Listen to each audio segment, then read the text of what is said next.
السلام عليكم، شخباركم؟ لاباس عليكم؟ ان شاء الله غنشارك معكم هاد الميني بطبوط اللي تيجي مفشفش ومهوي وبحشوه اللي زوينه بزاف، لذيذه بزاف وسهله.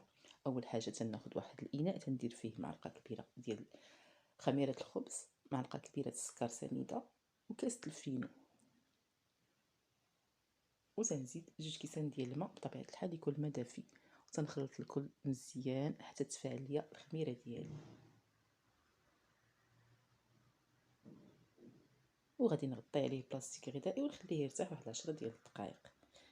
بعد ما تيرتاح 10 ديال الدقائق غادي نضيف معلقه كبيره ديال الزيت، زيت المائده، وممكن نضيفو زيت العود اولا زيت الزيتون علاش لا، قبيصه ديال الملح، وتنضيفو الطحين تدريجيا، تقريبا درت 3 كيسان اخرين ديال الطحين.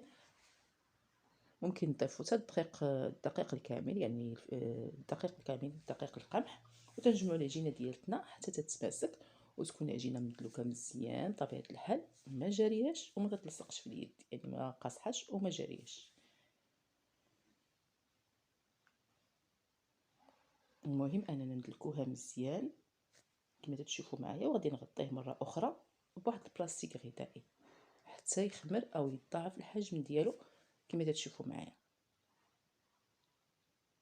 بعد ما خمرت العجينه ديالتنا او ضاعف الحجم ديال العجينه ديالتنا، تنحيدوها من داك الاناء ونحيدو من الهواء اللي فيها ونشكلوها كويرات. ممكن نسرحوها كره واحده، يعني كره نديروها كره واحده ونسرحوها في مكان العمل، ممكن نديروها كيف ما درتها انايا.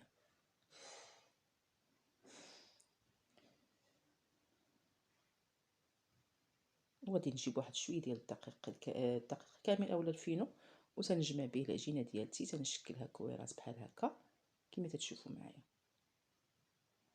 ونخليهم يرتاحوا مره اخرى، تنغطيهم ونخليهم ثاني واحد 5 ديال الدقائق حتى يرتاحوا دوك الكويرات ديالنا. كما قلت لكم بالنسبه للطحين ممكن ديروا فينو اولا الدقيق الكامل. السميده فاش تكونوا تطيبوا تتحرق في المقله اللي تكونوا تطيبوا فيها هاد المخيمرات ديالكم، من الاحسن ديروا الفينو اولا الدقيق الكامل وتنخليهم يرتاحوا.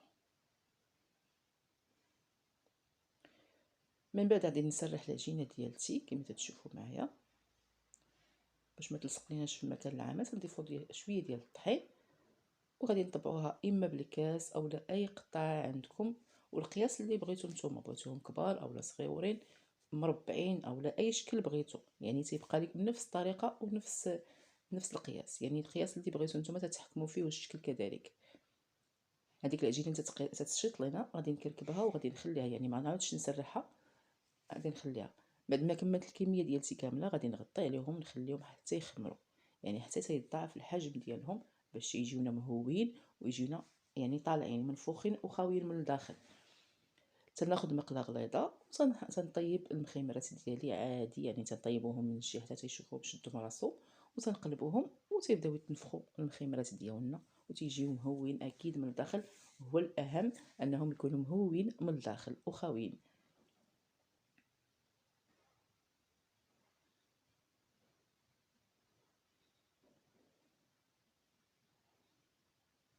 تنستمر حتى نسالي الكميه اللي عندي كامله بنفس الطريقه.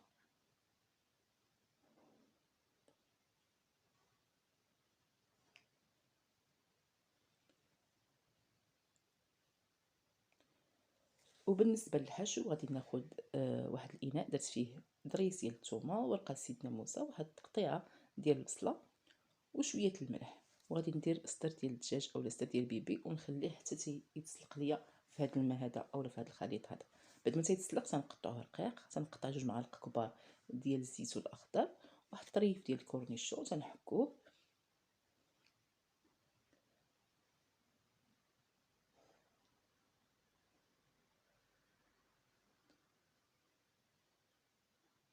وغادي نضيف 2 معالق كبار ديال المايس، واي فرماج عندكم سواء مربع اولا جبن، اي فرماج عندكم تضيفوه للخليط وتتخلطوا مزيان بطبيعه الحال.